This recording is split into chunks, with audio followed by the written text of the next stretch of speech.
High Plains Technology Center, turning education and training into workplace success. Oh, back to school, to prove to Dad that I'm not a fool. High Plains Technology Center, education at the speed of business. School is now in session. All right, good Wednesday morning. Taylor Burnett talking all things High Plains Technology Center, sitting in with you. And before we get started, I've got a special guest on. But before we get started, it's sophomore tour day out at the school, so we're way excited for all those bright young faces coming in and trying to figure out what programs they might want to be in. It'll be a fun day just to see their excitement level as we're out there at the school as well.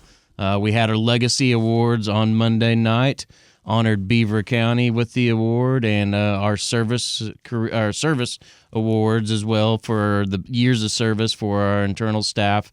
We had 5 years. We had Jathan Medina, and then 10 years we had Pam Klein, Jenny 8675309 Hamilton, and then we had Stephen Rogers, Captain America.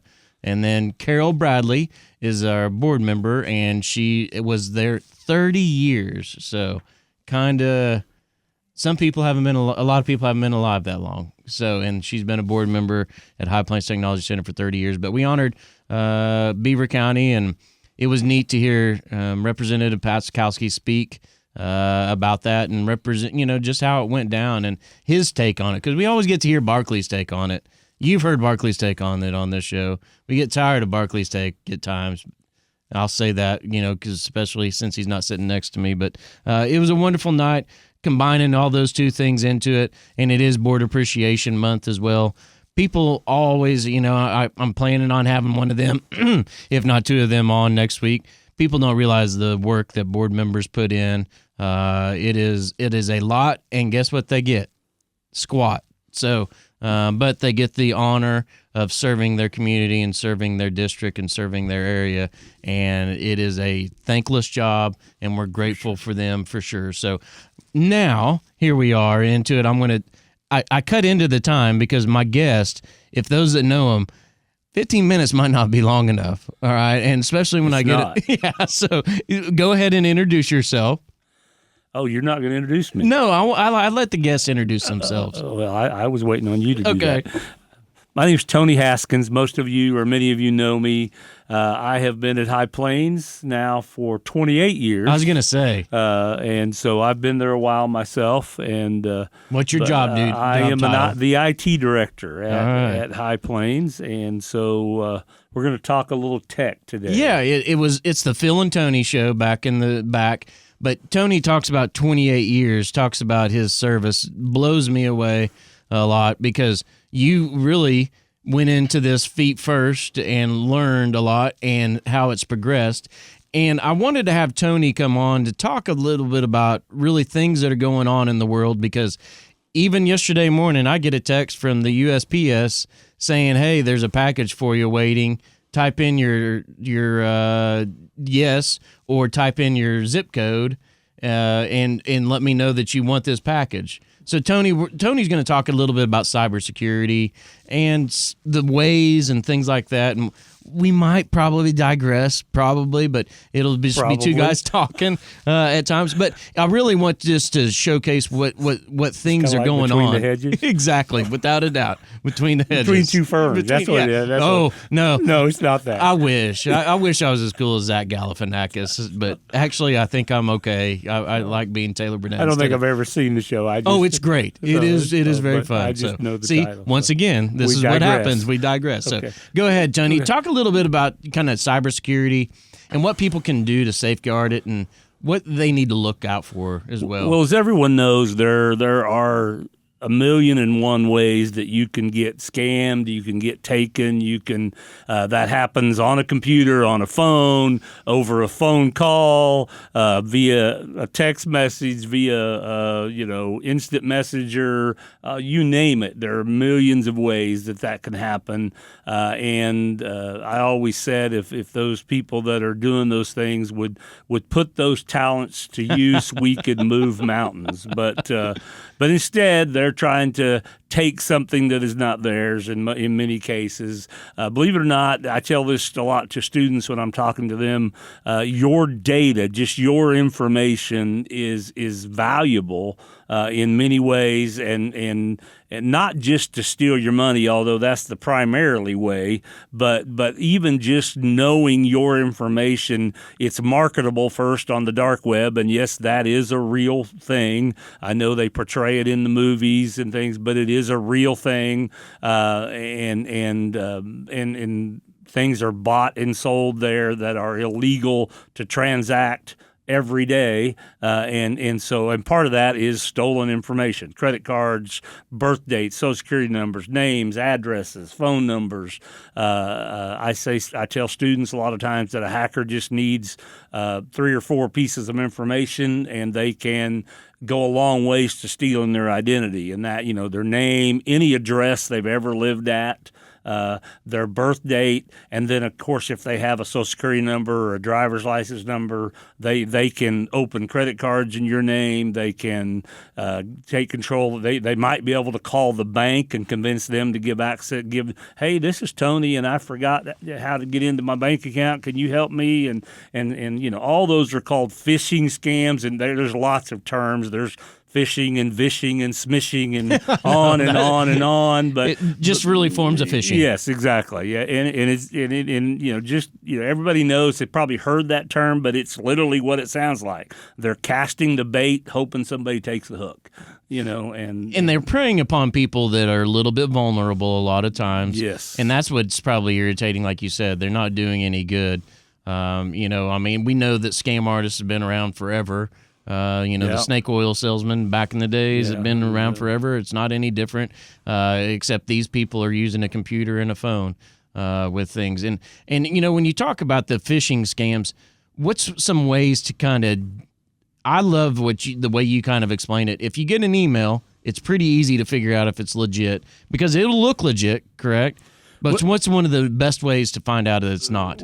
The first and easiest way to look is to see who it comes from. What is the email address that is the originating email address? And that doesn't always mean what it says at first glance. It can say that it came from customer service at Amazon.com, but if you hover your mouse over it, most of the time it will show you the underneath address that is the actual address that the email originated from. And it's go ahead. If it's abcd.com, then obviously it's not Amazon. ABDC customer service 123789 with everything being misspelled. Yes, and so again, that's one of the quickest and easiest ways. Now, to be honest with you, there are ways to even hide that. So the expert scammers, which they will hide that, so you can't even. So you have to dig a little deeper. But the big piece of advice that I would tell people is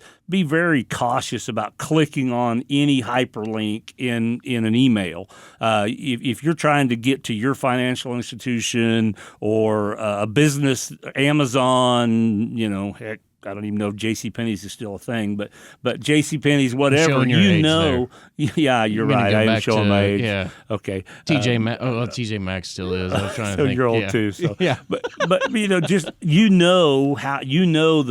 URL addresses for those businesses. Type them in yourself. Don't click on the hyperlinks because, again, those hyperlinks can be spoofed. They can pretend to be one thing and they're actually taking you somewhere else. They can take you to a page that looks very much like it's Amazon or PayPal or on and on and on. And it is going to look like that. Yeah, and because they can capture those images and make it look just like it. And when you type in your username and password, they have access to your account. So. And it is a little scary. And, I can't tell you the amount of times, and I could imagine the amount of times to you, even because everybody sends stuff to you and Phil and go, is this legit? A lot of times, correct? All the time. Yeah. Which we ask them to do that, I know. And I'm grateful that they do. And my girls have learned to do the same. My wife finally has learned to do the same. I don't know about my mom, but, I'm not going to go there.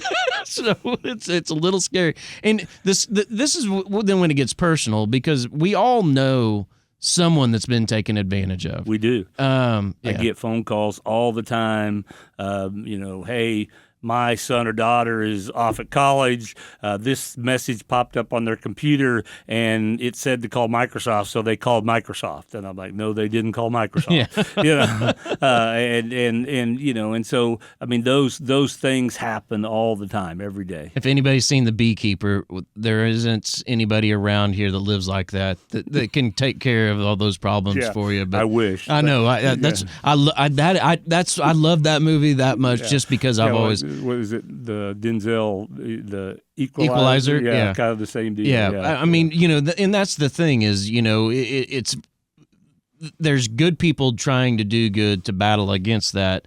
But there's always more bad actors, and the bad actors are, you know, we've even found through the 15 years that I've been out there, the 28 years that you've been out there, there's people that are harbored and taken care of as criminals overseas. Yes. Because what are they doing really for their country? They're making money. Yeah. There's little, I mean, you know, you all have heard the term about state-sponsored terrorism. Well, there's tons of state-sponsored cyber crime. And there are whole, you know, nations that fund a bunch of their activities based on the amount of money that they're stealing from people around the world. You know, ransomware, that's exactly what it is. They steal your data, they hold it hostage, they say, you pay us, we'll give you your data back.